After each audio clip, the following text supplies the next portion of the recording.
I have played Football Manager for years, but even still there are some leagues on here that I have never played with before. So I've decided to take on the task of only managing in leagues I have never managed in previously. But I can't leave that league once I am there until I have won a domestic trophy. So there are 4 countries I'm heading to today, and they're in 4 different continents. And we are kicking things off by heading to Europe as we visit Poland. Oh, and be sure to stick around to the very end of this one because everything was chucked against me in such a difficult league and the drama and struggle is unbelievable. Right, the club I applied for first was the 2023 Polish champions, who I will not attempt to try and pronounce, but I am a massive fan of their kits. There was 2 other sides I decided to apply for as well, with Pogon, a side that has never won the league, as well as Cracovia, a side that actually has a history of winning the league title nearly 100 years ago. But it was not long before I was invited into an interview, so fingers crossed I secure a job. And we had offers from all 3 clubs, and I decided to accept the offer from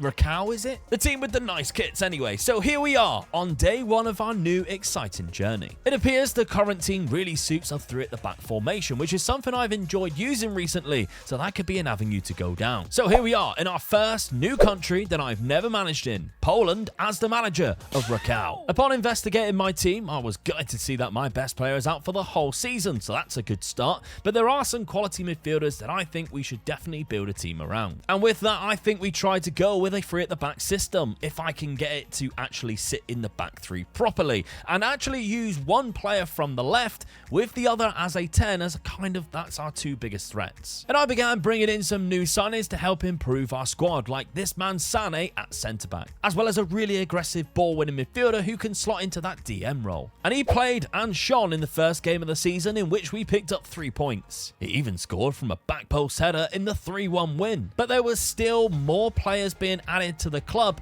as we then welcomed Plattenhardt, who is a fantastic option down that left hand side. It became obvious after the first 5 games, where we have only lost 1 game so far, that we are going to be challenging for the title this season by the other club who I turned down to be here, Cracovia, and we are playing them very soon. And in the first half at our ground, we fell behind when Orellano broke free to find the back of the net. But we slowly pulled our way back into the game, and on the half-hour mark, we beautifully scored an equaliser. And in the second half, we found ourselves a winner when the same player bagged his second of the match. The 2-1 win was then followed by 2 more wins, and we've now opened up a gap at the top of the league. But the cup draw for us is coming as well. But we were eliminated from the cup by a team who is from the lower leagues, which means if we want to make our time in Poland short and sweet, we need to focus on the league this season, and we are currently in the driving seat. The trouble is, then, we had a 2-month winter break before coming back, which could ruin our good run of form. But thankfully, we found ourselves back on track in no time and playing some fantastic football, even picking up a 4-1 away win against Cracovia in the returning fixture, and beating Legia in Warsaw,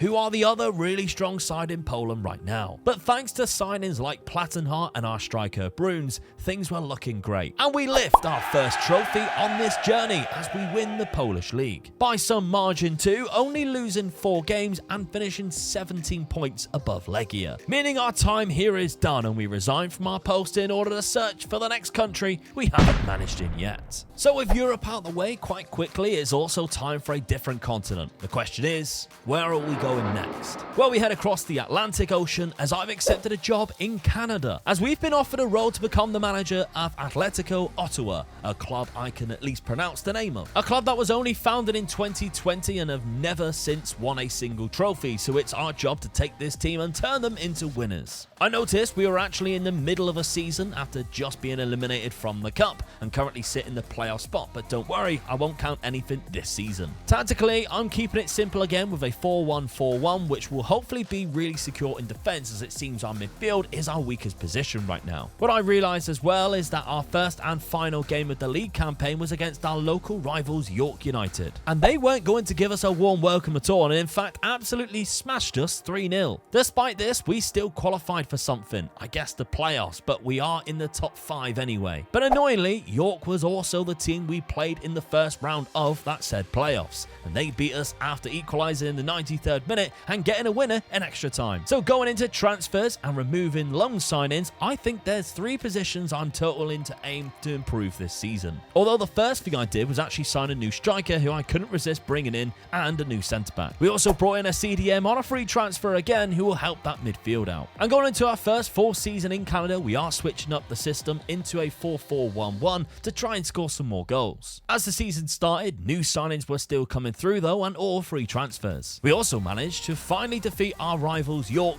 in the second game of the season 2-1. As the season went on, we found our feet and finished in second place behind Forge FC, who beat us quite a lot this season. But in the playoffs, we faced them in the semi-final and finally got a win against them in extra time. In the Canadian Cup, we got to the semi-finals and beat our local rivals York United once again 4-1 to get to the final. However, we've certainly got our work cut out as we have to play the MLS side Vancouver Whitecaps in the final. But in the final of the playoffs, we have Halifax Wanderers FC, who are a good team that finished just behind us in third place in the league. So realistically, this is our best chance of winning a trophy in Canada this season, at least, as the idea of beating an MLS team is probably out of our depth at this point. Even still, Halifax gave us a good game, and when we took the lead early on in just the 7 minutes, it only took them 10 minutes to find them an equaliser. Unfortunately for them though, we were too strong and Didic picked up a winner from a corner. And just like that, I have arrived in Canada, and just over a year later, we are lifting the Canadian Premier League trophy with the playoffs win.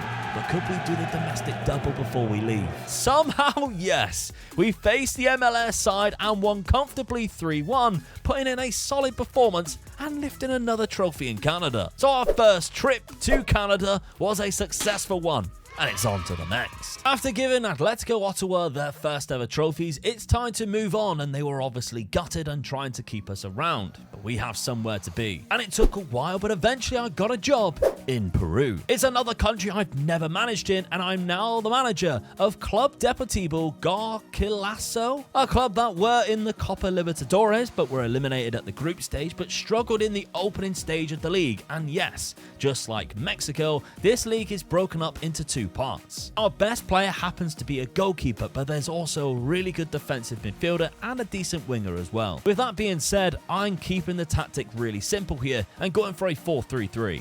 We don't have many other options really. We also joined just as the transfer window closed, so couldn't really bring anyone in and stuck with the team we had. And although we did pick up a couple of bad results, we started so well, and other than a little rough patch, find ourselves second place with 3 games to go and a chance at another trophy. But as we were picking up a fantastic 3-0 win, the team who were top were beaten 2-1, and now we're level on points. And although Alianza Lima won the next game, we did too, and sit above them on goal difference going into the final match. And so going into this final match, after literally only arriving in Peru less than 6 months ago, we could end this match lifting a league trophy right away. And we even opened the scoring just 28 minutes in with a beautiful goal down the right hand side. Again, an attack down the right hand side has then been so dangerous, and a perfect cross leads to us within 2 goals in front before half time. Of course, this is a league I haven't managed in before, and it turns out I don't know the rules, because this league win means I just qualify for a separate playoff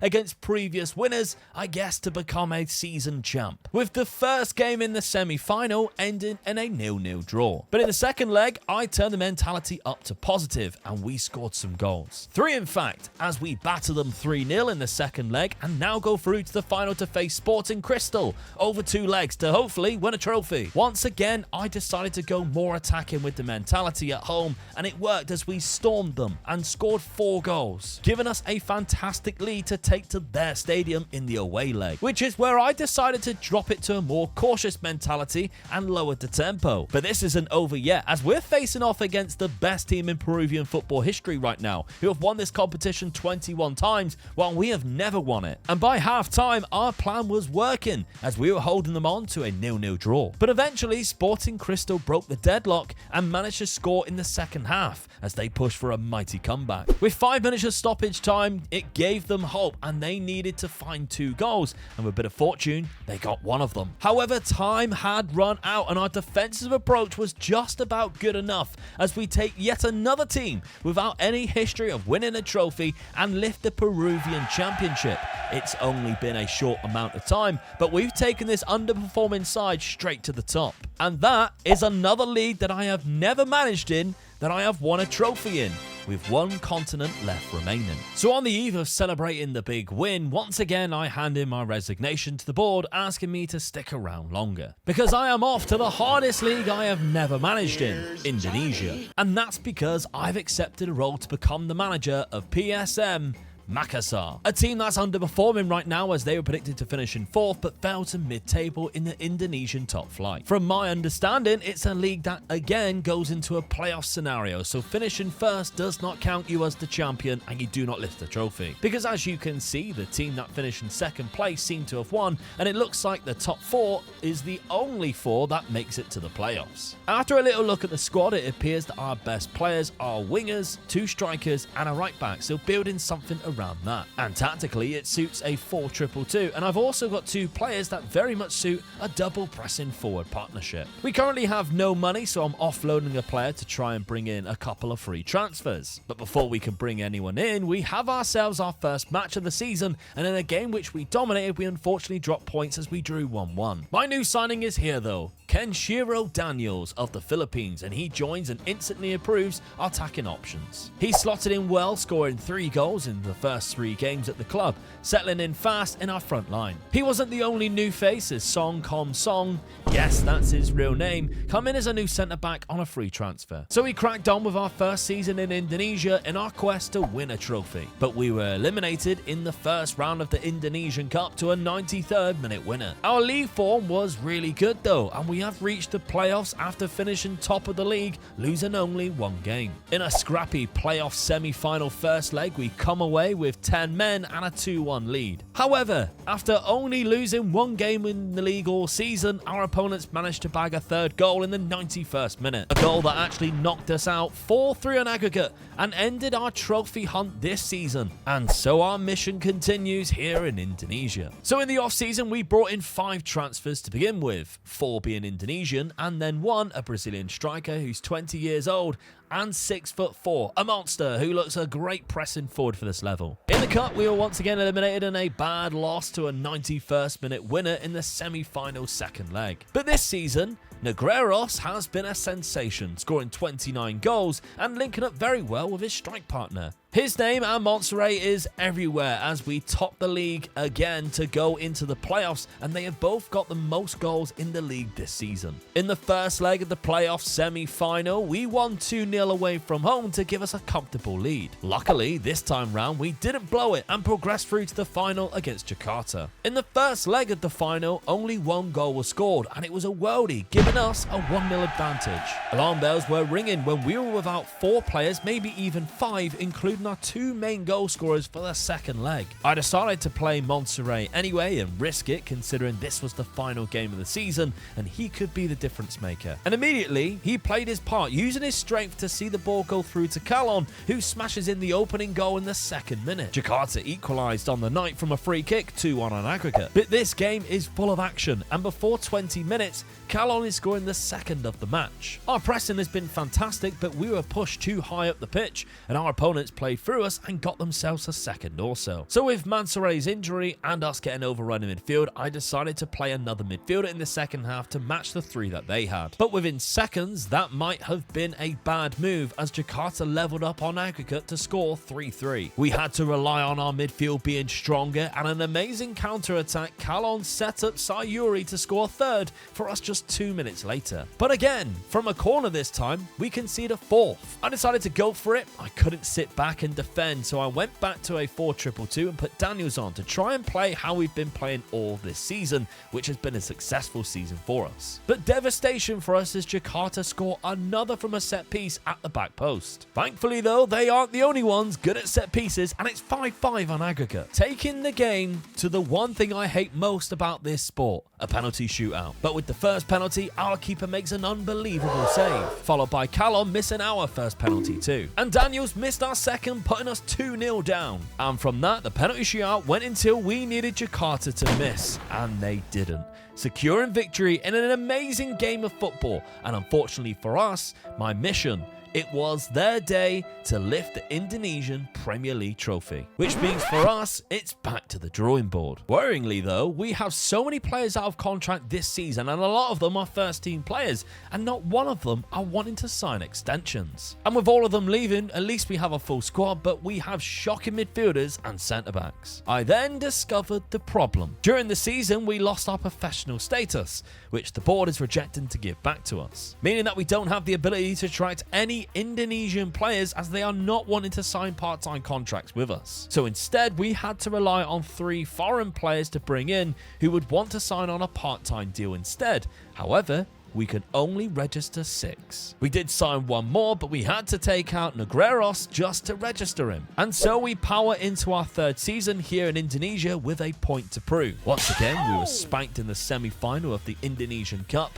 and against the 2nd tier side. We also played in the Asian Champions League this season, got out of the groups but failed to get past the 2nd round. In the league though, it wasn't as comfortable as last season, but here we are again at the top of the league. After losing the first leg of the playoff semi-final and only scoring in injury time, we smashed through to the final with a massive win in the 2nd leg. But it's our old pals Jakarta in the final. In the first leg, it was 2-2 until Leonardo found Sayuri with an unbelievable pass to give us a winner. And that gifts us with a wonderful lead in the 2nd leg thanks to our Indonesian winger. And so the stage was set for the 2nd leg, and thankfully this time we have all of our major hitters in our side all playing. Unfortunately though, Jakarta is just as good as where they were last year, and they opened the scoring and leveled on aggregate. So we needed some fighters, and that's what we got, as our boys battled and scrapped for any opportunities to score. João Pedro, Sayuri and even Mansure all managed to get on the score sheet to give us